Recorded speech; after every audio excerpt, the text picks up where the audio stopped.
ನಮಸ್ತೆ ಎಲ್ಲರಿಗೂ. ನಾನು ಇವತ್ತು ಮದುವೆ ಮನೆಯಲ್ಲಿ ಮಾಡುವಂಥ ಬೇಳೆ ನುಗ್ಗಿಕಾಯಿ ಸಾಂಬಾರನ್ನ ಮಾಡ್ತಾಯಿದ್ದೀನಿ.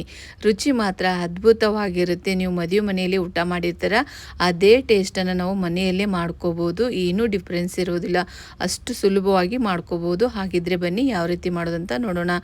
ಮೊದಲದಾಗಿ ನಾನು ಪೇಸ್ಟನ್ನು ರೆಡಿ ಮಾಡ್ಕೊತಿದ್ದೀನಿ. ಹಸಿ ಕೊಬ್ಬರಿ ಅರ್ಧ ಬೌಲಷ್ಟು, ಬೆಳ್ಳುಳ್ಳಿ, ಕೊತ್ತಂಬರಿನ ಹಾಕ್ತಾಯಿದ್ದೀನಿ, 1 ಟೀ ಸ್ಪೂನಷ್ಟು ಜೀರಿಗೆ. ಇದು ಮನೆಯಲ್ಲೇ ಮಾಡಿರುವಂಥ ಸಾಂಬಾರು ಪೌಡರು. ಸಾಂಬಾರು ಪೌಡರ್ ಯಾವ ರೀತಿ ಮಾಡೋದಂತ ನೆಕ್ಸ್ಟ್ ವಿಡಿಯೋದಲ್ಲಿ ಬರುತ್ತೆ, ನೋಡಿಕೊಂಡು ಮಾಡ್ಕೊಳ್ಳಿ. ತುಂಬಾ ರುಚಿಯಾಗಿರುತ್ತೆ ಈ ರೀತಿ ಮನೆಯಲ್ಲೇ ಮಾಡೋದ್ರಿಂದ. 3 ರಿಂದ 4 ಟೀ ಸ್ಪೂನಷ್ಟು ಹಾಕಿದ್ದೀನಿ. ಇವಾಗ ನೋಡಿ ಸ್ವಲ್ಪ ನೀರನ್ನು ಸೇರಿಸ್ಕೊಂಡು ರುಬ್ಬಿ ತೊಗೊಂಡಿದ್ದೀನಿ. ಕಡಾಯಿಗೆ ನಾನು ಎಣ್ಣೆನ ಹಾಕ್ತಾಯಿದ್ದೀನಿ. ಎಣ್ಣೆ ಕಾದ ನಂತರ ಸಾಸಿವೆ, ಜೀರಿಗೆನ ಹಾಕ್ತಾಯಿದ್ದೀನಿ.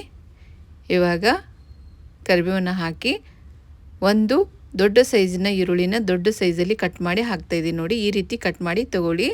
ಚೆನ್ನಾಗಿ ಇದನ್ನು ಈರುಳ್ಳಿನ ಫ್ರೈ ಮಾಡ್ಕೊಳ್ಳಿ. ಸಾಂಬಾರು ಪೌಡ್ರಲ್ಲಿ ಒಣಮೆಣ್ಸಿಕಾಯಿ ನಾನು ಆ್ಯಡ್ ಮಾಡಿದ್ದೀನಿ, ಹಾಗಾಗಿ ನಾನು ಸಾಂಬಾರು ಪೌಡರ್ನ 3 ರಿಂದ 4 ಟೀ ಸ್ಪೂನಷ್ಟು ಹಾಕಿದ್ದೀನಿ.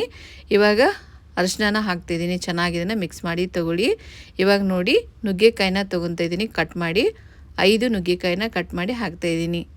ಚೆನ್ನಾಗಿ ಇದನ್ನು ಮಿಕ್ಸ್ ಮಾಡಿ ತೊಗೊಳ್ಳಿ. 1-2 ನಿಮಿಷ ಈ ರೀತಿ ಒಗ್ಗರಣೆಯಲ್ಲಿ ಸ್ವಲ್ಪ ಮಿಕ್ಸ್ ಮಾಡಿ ತೊಗೊಳ್ಳಿ.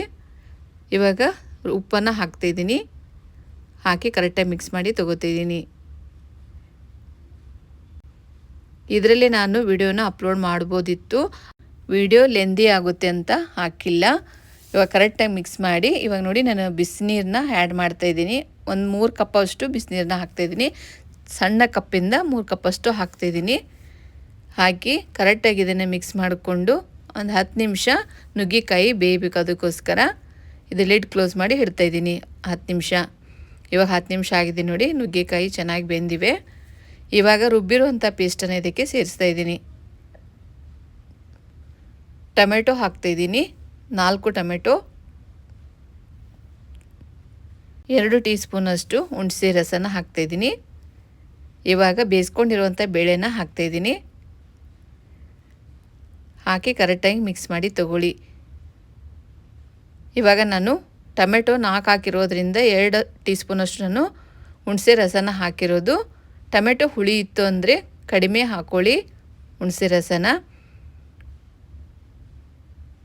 ನಿಮಗೆ ಹುಳಿ ಇಷ್ಟ ಅಂದರೆ ಇನ್ನೊಂದು ಸ್ವಲ್ಪ ಹುಣಸೆ ರಸನ ಆ್ಯಡ್ ಮಾಡ್ಕೋಬೋದು. ನಾನು 2 ಟೀ ಸ್ಪೂನಷ್ಟು ಹಾಕಿದ್ದೀನಿ. ಕರೆಕ್ಟಾಗಿ ಇದನ್ನು ಮಿಕ್ಸ್ ಮಾಡ್ಕೊಳ್ಳಿ. ನಿಮಗೆ ನೀರು ಎಷ್ಟು ಬೇಕಾಗುತ್ತೆ ಅಷ್ಟು ಸೇರಿಸ್ಕೊಂಡು ತೆಳ್ಳಗೆ ಬೇಕಂದರೆ ತೆಳ್ಳಗೆ ಗಟ್ಟಿಗೆ ಮಾಡ್ಕೋಬೋದು ಸಾಂಬಾರನ್ನ.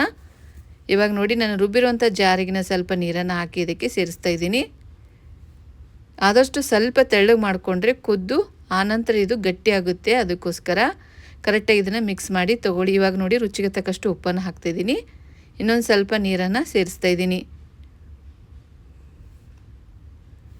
ಈ ರೀತಿ ಕರೆಕ್ಟಾಗಿ ಮಿಕ್ಸ್ ಮಾಡಿ ತೊಗೊಳ್ಳಿ. ಇವಾಗ ನಾನು ಸಾಂಬಾರು ಪೌಡರಲ್ಲಿ ನಾನು ಒಣಮೆಣ್ಸಿಕಾಯಿ ಹಾಕಿರೋದು, ಹಾಗಾಗಿ ಸ್ವಲ್ಪ ಇನ್ನೊಂದು ಸ್ವಲ್ಪ 1 ಟೀ ಸ್ಪೂನಷ್ಟು ರೆಡ್ ಚಿಲ್ಲಿ ಪೌಡರ್ನ ಹಾಕಿ ಕರೆಕ್ಟಾಗಿ ಮಿಕ್ಸ್ ಮಾಡಿ ತೊಗೋತಾ ಇದ್ದೀನಿ. ನೋಡಿ ಈ ರೀತಿಯೇ ಮಾಡ್ಕೊಳ್ಳಿ. ಸಾಂಬಾರು ಮಾತ್ರ ಸೂಪರಾಗಿ ಬರುತ್ತೆ. ನೀವು ಮದುವೆ ಮನೆಯಲ್ಲಿ ಯಾವ ರೀತಿ ಇರುತ್ತೆ ಟೇಸ್ಟು ಅದೇ ರೀತಿ ನೀವು ಮನೆಯಲ್ಲೇ ಸುಲಭವಾಗಿ ಮಾಡ್ಕೋಬೋದು. ನೀವು ಮಾಡ್ತಿದ್ರೆ ಮನೆ ತುಂಬ ಎಲ್ಲ ಪರಿಮಳ ಬರ್ತಾ ಇರುತ್ತೆ. ನೀವು ಮದುವೆ ಮನೆಯಲ್ಲೇ ನೀವು ಅಡುಗೆ ಮಾಡ್ತಾಯಿದ್ದೀರೇನೋ ಅಂತ ಅಷ್ಟು ಚೆನ್ನಾಗಿ ಬರುತ್ತೆ.